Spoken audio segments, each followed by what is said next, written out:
All right, guys, I'm sitting here with my buddy Andrew Short, star of Skills 2, by the way, and just trying to see what's up with Andrew here. What's up this weekend at Millville?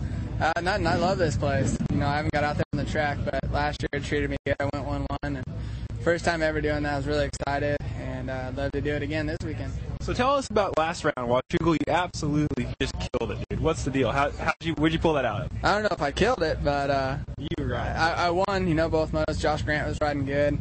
Felt bad for Villapoto. He had bad luck, and I know how it feels at your hometown race to have that happen. But it was a great weekend for me. I loved it, and the track was tricky. It's really narrow and it's really slippery, but it's good. Yeah. So. Well, points race is really heating up now. What's the game plan for the next 4 rounds? Well, I'm pretty much out of it, 30 points back, so I got to win to pretty much from here on out to get in it. So kind of before I went to Washougal, the points were out of my head, and I just wanted to win.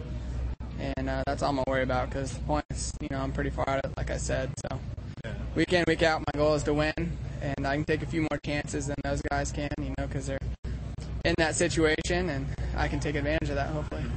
Now, normally you live in California, but right now you've been staying in Texas. Tell us how that's been going and what you've been doing out there. Yeah, I've been on a road trip. I went to Colorado for a while to get ready for that race, and it was a lot of fun to get back there. And now I've been staying down in Texas. My wife grew up there, and we have a ranch down there, and it's out of hand. I'm a city boy, and there's lots of stuff that goes on, but it's a lot of fun.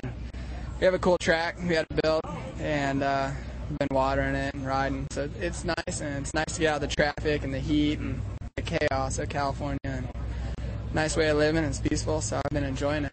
How close are you to Hot Sauce? You've been riding with him at all? Or?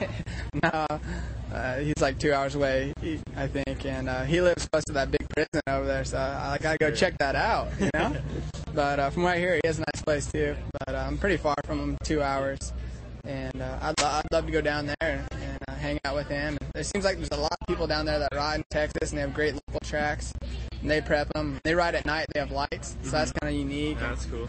It's just a different way of living, and the riding's good. So, well, so Andrew, you're one of the most fit riders on the circuit. Is that helping you in Texas to be training that heat and humidity as opposed to the dry heat of California? I definitely think it's an advantage to train in the heat and humidity. I grew up in Colorado, and every time I'd get to a race like this, the heat would just take it out of me. It's like you don't even feel sore or anything like that. It just drains you, and mentally you get tired and start making mistakes. And so I think it definitely makes you tougher, and especially if you can adapt to it, it seems to help. And I'd like to think I have an advantage by training down there in the heat and humidity. Yeah, cool. So one more last question to close this up. Do you personally know the Whoop Monster, and is he your friend? And you got any good stories or anything?